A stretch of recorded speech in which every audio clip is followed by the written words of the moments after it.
Bom dia a todos e todas, sejam muito bem-vindos a mais um CEPOP Convida. Hoje nós estamos realizando o segundo CEPOP Convida de 2023. Temos a satisfação de receber o pesquisador Luiz Augusto Campos, amigo nosso já de longa data, né, Luiz? O Luiz é professor do IESP, do Instituto de Estudos Sociais e Políticos da UERJ, tem doutorado em Sociologia pelo próprio Instituto, é editor da revista Dados, uma das mais importantes revistas científicas da área de ciência política no Brasil e uma das mais tradicionais também, né? E ele tem produções nas áreas de raça, política, cientometria e controvérsias públicas, né? E o Luiz, além de ter uma trajetória que é representativa para as nossas discussões aqui no CEPOP, ele atua nessas duas áreas, né? Em controvérsias públicas e na área de raça, que é uma área que nós também tentamos incluir nas pesquisas aqui do CEPOP, dada a premência do tema no início do século XXI aqui no Brasil.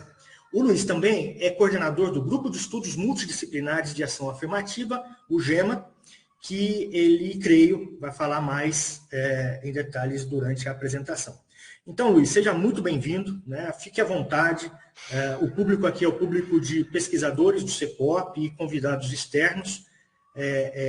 Estamos aqui dispostos a ouvir como foi sua trajetória e o que você tem para nos contar, que possa ser útil também para os nossos mestrandos, doutorandos, né, e pesquisadores de informação. Muito obrigado por ter aceito participar do CEPOP Convida. Bom, eu que agradeço, Emerson, fiquei muito animado com o convite, acho que é uma iniciativa super legal. Bom, a gente já colabora há muito tempo, você é um parecerista assíduo da Dados, enfim, a gente tem vários tipos de diálogo e várias intersecções no que a gente faz. Eu pensei um pouco nessa apresentação inicial, falar um pouco do grupo de pesquisa que eu coordeno, que é o GEMA, que é um grupo que marca um pouco a minha trajetória do início do doutorado, quando eu entrei no GEMA, até os dias de hoje. Eu entrei inicialmente como pesquisador e hoje coordeno o grupo junto com o professor João Feres Júnior. Agora, isso em nada impede que a gente depois fale de coisas mais relacionadas à minha trajetória pessoal. Evidentemente eu falo disso com o maior prazer, mas eu achei importante trazer a experiência do GEMA já para indicar alguns elementos que eu acho centrais na minha trajetória e que eu acho interessantes para a gente pensar as trajetórias acadêmicas nas ciências sociais. As ciências sociais têm uma tradição histórica muito centrada em uma lógica de pesquisa, às vezes muito intelectualista, centrada em nomes, com uma trajetória um pouco heróica e que trabalham sozinhos. E eu acho que a minha trajetória já foi bastante marcada, e arrisco dizer que a do Emerson também, por um outro tipo de lógica, um tipo de lógica mais laboratorial, em que o trabalho coletivo tem uma centralidade importante, e além disso, o trabalho de pesquisa é coadunado com outros trabalhos, como, por exemplo, o trabalho de divulgação científica, o trabalho de formação de quadros e por aí vai. E eu acho que o GEMA, de certo modo, concentra essas características.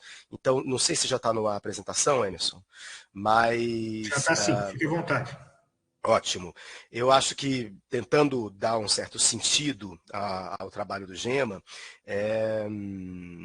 eu preparei essa apresentação um pouco do grupo, e a ideia básica do GEMA, inicial, foi sempre buscar modos de medir as desigualdades raciais. A gente vai ver de um modo específico, e sempre com um certo olhar sobre a política, né? Como talvez a maioria de vocês saiba, a área de desigualdades raciais é uma área muito desenvolvida nas ciências sociais, mas muito pouco desenvolvida na ciência política.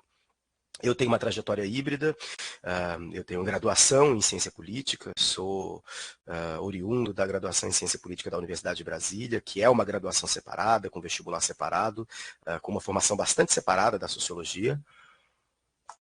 Mas, desde o mestrado, eu busquei mais um diálogo com a sociologia, fiz o mestrado na UFRJ, no programa de Sociologia e Antropologia, depois o doutorado no IESP-UERJ, no programa de Sociologia. Agora, como o próprio IESP-UERJ, eu sempre tentei fazer um diálogo interdisciplinar entre sociologia e ciência política. Eu, particularmente, acho que essas disciplinas não são tão distintas assim. Bom, o que é o GEMA? Né? O GEMA é o Grupo de Estudos Multidisciplinares da Ação Afirmativa, que tem sede no IESP-UERJ. Ele foi fundado em 2018 e se dedica basicamente a pesquisar desigualdades de raça, gênero e classe no Brasil em esferas específicas especializadas da sociedade. Né? A gente depois vai ver quais essas esferas. Além desse foco, o GEMA sempre focou em atividades de pesquisa, mas que fossem voltadas não apenas para a produção de análises estritamente acadêmicas, mas também voltadas para o debate público e para a divulgação científica. Né? Então, o GEMA um pouco nasceu com essa cara. Inicialmente, ele nasceu focado em pesquisas sobre ações afirmativas. Então, se vocês se lembram, ali em 2008, por exemplo, você já tinha o auge da controvérsia em torno das cotas raciais das universidades. E o GEMA nasceu um pouco mobilizado por essa controvérsia e um pouco pela impressão de que os debates eram muito acirrados, mas excessivamente opinativos. Então, você não tinha, por exemplo, pesquisas que subsidiassem esses debates. Então, o GEMA surge assim como uma espécie de grupo que buscava produzir dados para subsidiar esses debates e ajudar, digamos assim, a discussão e a deliberação sobre essa política tão polêmica. Né? Depois, com o tempo, o grupo foi se expandindo para outras áreas, aí sim mais focadas em desigualdades raciais de gênero e classe, e não apenas nesse gênero de política pública que são as ações afirmativas. O GEMA tem, basicamente, 3 frentes de atuação. Uma delas é a pesquisa, que é baseada sobretudo na produção de dados primários, ou seja, dados que não existem antes, mas lateralmente um pouco na sistematização de bases de dados secundárias, ou seja, trabalhar com bases que já existem. A gente tem um investimento muito forte em divulgação científica, então redes sociais, mas não apenas, né? Ou seja, a divulgação científica envolve aqui não apenas a gente divulgar ou espalhar o que a gente faz, mas adaptar os nossos conteúdos para um público mais amplo, né? Tornar ele mais palatável, com infográficos interativos e materiais um pouco mais pensados em termos de comunicação. E um terceiro eixo é o eixo formativo. Eu próprio me considero uma pessoa formada pelo GEMA, não apenas, mas sobretudo. O GEMA hoje conta com uma equipe de 23 pessoas, ou seja, é um grupo razoavelmente grande, e a gente tem diferentes gerações aí sendo formadas e atuando em diferentes esferas da sociedade. Né? O GEMA emprega diferentes metodologias, né? O GEMA, como eu, achamos que o que orienta a pesquisa, na verdade, não é a metodologia, são os problemas de pesquisa. Então, se a gente pensa que é, na verdade, a pergunta de pesquisa ou as nossas inquietações de pesquisa que orientam a pesquisa, a metodologia é algo que você sempre tem que forjar. Então, o GEMA é contra essa especialização metodológica, né? O que cobra um preço às vezes, né? Porque a gente tem que trabalhar com diferentes metodologias, mas por outro lado também é importante frisar que nós trabalhamos sobretudo com metodologias quantitativas e na parte de divulgação mais com estatísticas descritivas mesmo. Porém, o GEMA tem uma das suas metodologias mais empregada, que é uma metodologia desenvolvida dentro do próprio grupo, é uma metodologia forjada para produzir dados sobre raça-cor. O que eu quero dizer com isso? O Brasil foi um país que historicamente se pensou como um país mestiço e não racista. Isso fez com que grande parte das bases de dados, ou grande parte dos modos de produzir dados no Brasil, não englobassem a variável cor-raça até bem pouco tempo. Então, o GEMA desenvolveu uma metodologia para produzir esse dado sobre esferas onde esse dado não existe. Essa é a metodologia que a gente chama de heteroclassificação múltipla e tolerante. Ela basicamente tenta lidar com a ausência de dados sobre cor-raça. Ela trabalha com heteroclassificação, sobretudo a partir de fotos. Então, eu quero medir a desigualdade racial, por exemplo, no cinema brasileiro. Não existe nenhum levantamento sobre isso. Como é que eu faço isso? Eu elenco os atores presentes em um determinado recorte de filmes, e aí eu heteroclassifico eles racialmente. Eu basicamente pego as fotos e digo qual é a raça, cor que eu atribuo a esses atores. Essa heteroclassificação é múltipla, ou seja, a gente entende que raça-cor é uma construção social, ou seja, não existe nenhum método objetivo para estabelecer a raça-cor das pessoas. O que a gente tem interesse é o modo como uma pessoa tende a ser classificada. E por isso é importante que essa heteroclassificação seja feita de modo plural, por um grupo, e não por uma pessoa que tem modelos classificatórios específicos. E além de ser múltipla, é uma heteroclassificação que a gente chama de tolerante.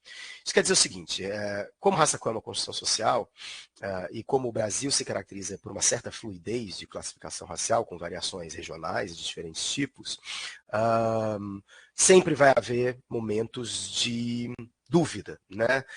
De discordância, de discrepância em relação aos modos de classificar uma pessoa. Como nossa hipótese, ou a hipótese geral das nossas pesquisas, é de que há uma extrema subrepresentação de negros, de pretos e pardos em diferentes esferas, a gente joga contra a nossa hipótese para fortalecer o nosso teste de hipótese. Então, a gente faz uma heteroclassificação múltipla tolerante. Ou seja, em casos de dúvida, a gente escurece as pessoas. Isso porque a gente visa fortalecer a nossa metodologia contra críticas, para que ainda assim a gente possa mostrar que há uma subrepresentação, uma desigualdade racial importante em várias esferas da sociedade. Vou mostrar aqui um esqueminha de como isso funciona, mas quase sempre as nossas pesquisas começam com imagens, que têm diferentes origens, podem ser imagens de candidatos às eleições, podem ser fotos de atores de cinema, podem ser fotos de atores de novela, podem ser fotos de políticos ocupando cargos, e a gente coloca uma equipe de pesquisadores para classificar essas fotos racialmente de acordo com as categorias do IBGE, branco, preto, pardo, amarelo e indígena. Depois dessas classificações, a gente tem scores de classificação. Então, sei lá, na primeira foto ali, um classificador achou que era uma foto de uma pessoa parda, o segundo achou a mesma coisa, o terceiro achou branco e o segundo achou branco. Nesse caso, há um empate. Que cor, raça a gente atribui a essa foto? Como a gente faz uma heteroclassificação múltipla tolerante, a gente joga contra a nossa hipótese, então a gente escurece essa foto com essa ambiguidade classificatória, ou seja, a gente considera essa foto de uma pessoa não branca. Aqui a gente tem outros exemplos, uma segunda foto de uma pessoa considerada preta, parda, branca, nitidamente um caso não branco. Aqui uma pessoa considerada por 3 pessoas, classificadores brancos e uma pessoa parda, que era classificada como branca por nós. E o último, ainda que haja também uma certa ambivalência, é classificado como não branco. Então, grande parte dos dados que eu vou mostrar para vocês aqui utiliza essa metodologia, que é uma metodologia que tem polêmicas, que tem controvérsias, que tem limites, tem incertezas, na minha opinião, como quase todas as metodologias, e que a gente pode discutir, mas ela visa basicamente produzir um dado que não existe. Quais são os eixos de pesquisa do GEMA? O GEMA trabalha em 4 eixos de pesquisa. Evidentemente, pesquisa sobre ações afirmativas, de modo geral, sobretudo ações afirmativas na educação, mas não apenas ações afirmativas na educação. Então, o GEMA tem uma série de pesquisas sobre desigualdades raciais e de gênero no mundo educacional. As pesquisas sobre mídia, e aqui mídia num conceito muito abrangente, o que engloba imprensa, mas também engloba cinema, novela, publicidade. Mídia no sentido mais original do termo, né? Meios de comunicação de uma perspectiva muito ampla. E as pesquisas sobre a política institucional. Eu vou falar um pouco sobre cada uma das pesquisas em cada um desses eixos, começando com as pesquisas sobre ações afirmativas.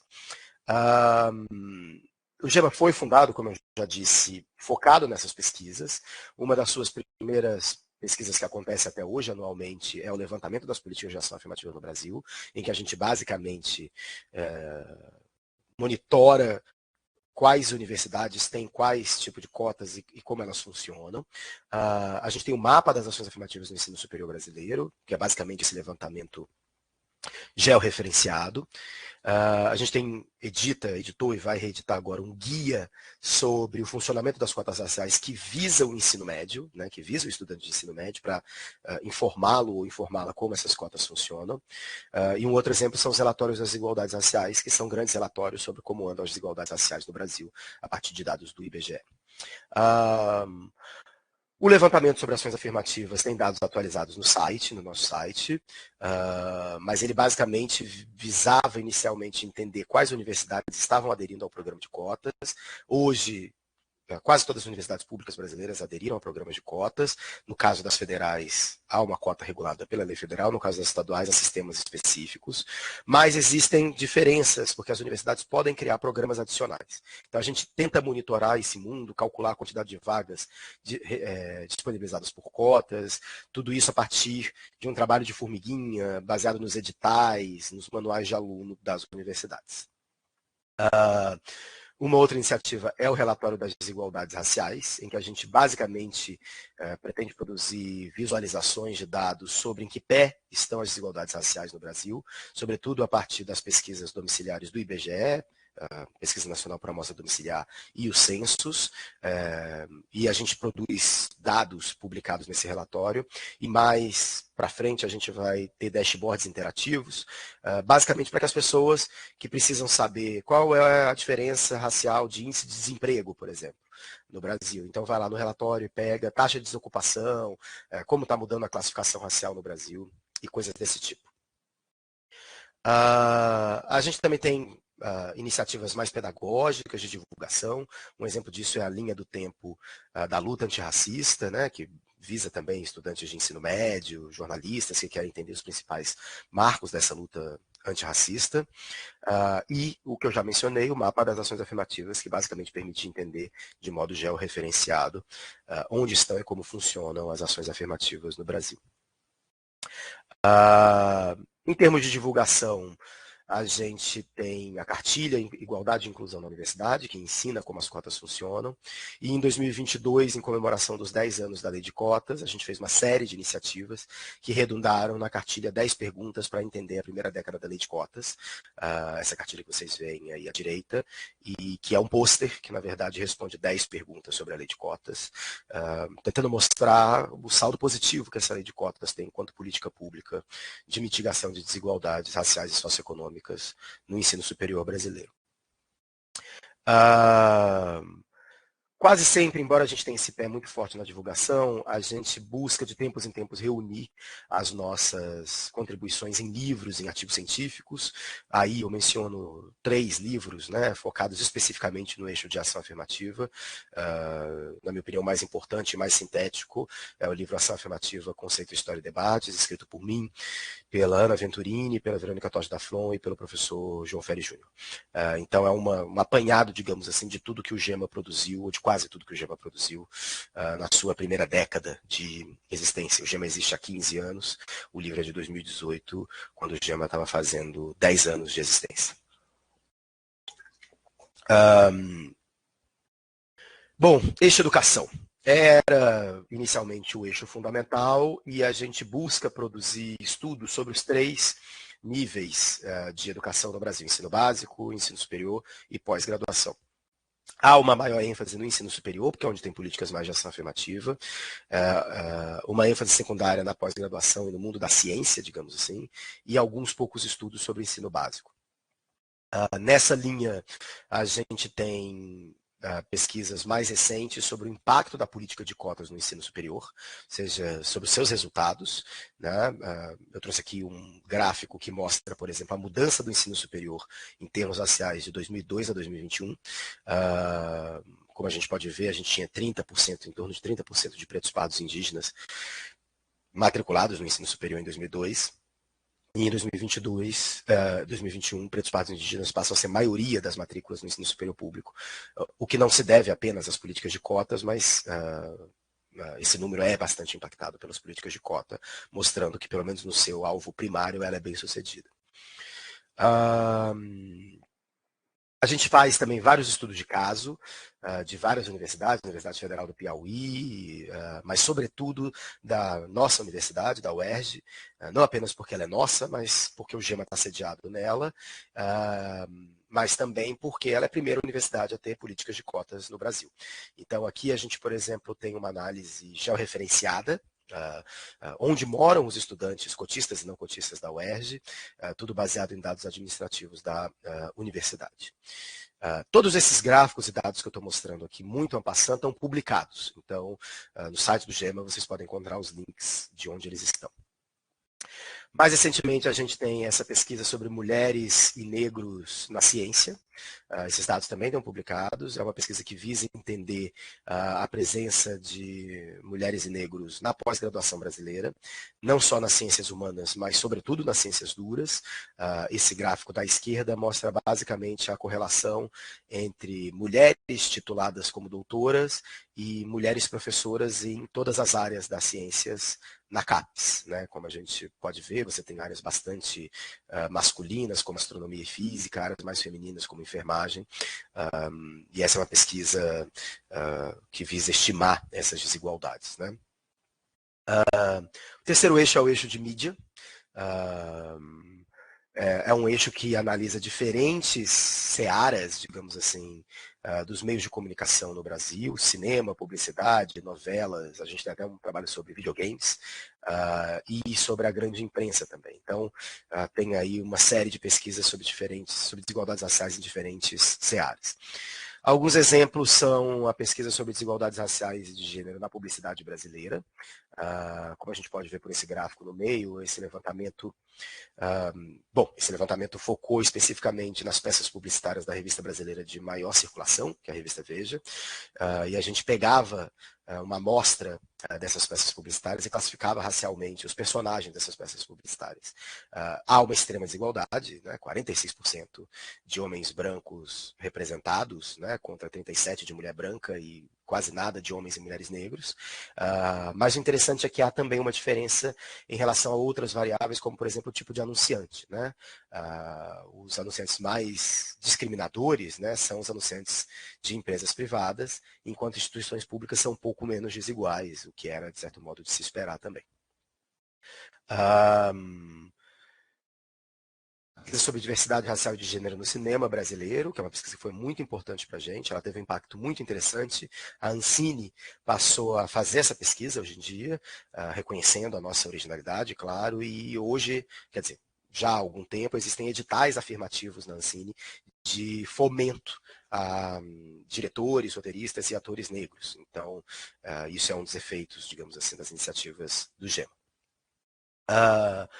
Uma pesquisa mais recente, quer dizer, mais antiga, mas que tem dados mais atualizados, é sobre as desigualdades raciais e de gênero na grande imprensa, no meio da redação, né? Jornalistas, colunistas, editorialistas, etc. De novo, a gente tem uma extrema desigualdade, apesar de esforços recentes. Então, um jornal como Folha de São Paulo, por exemplo, tem 52% de homens brancos assinando os seus textos, né? O Globo, 50%. Há mudanças recentes, mas essas mudanças ainda são bastante incrementais.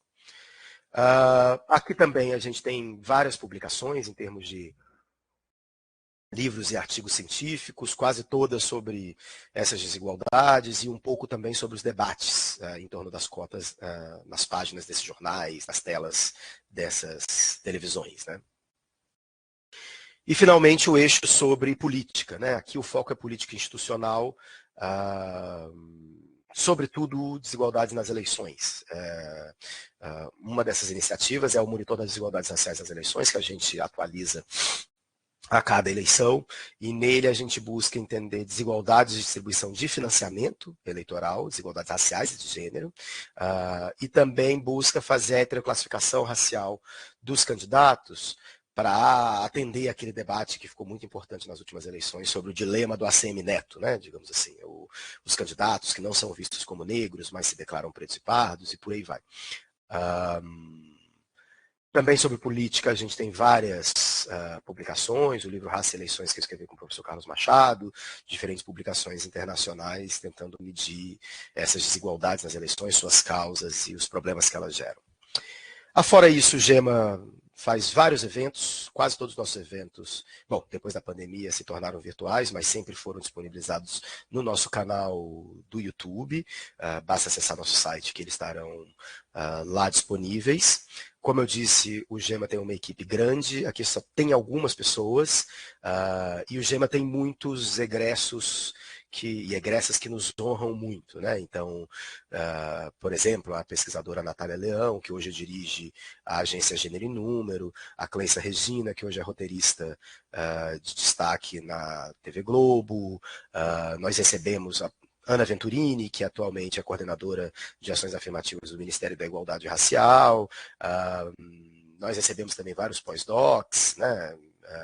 Internacionais e nacionais, e, basicamente, a gente considera que o trabalho de pesquisa no GEMA é também um trabalho de formação, para além de cursos eventuais que a gente também oferece.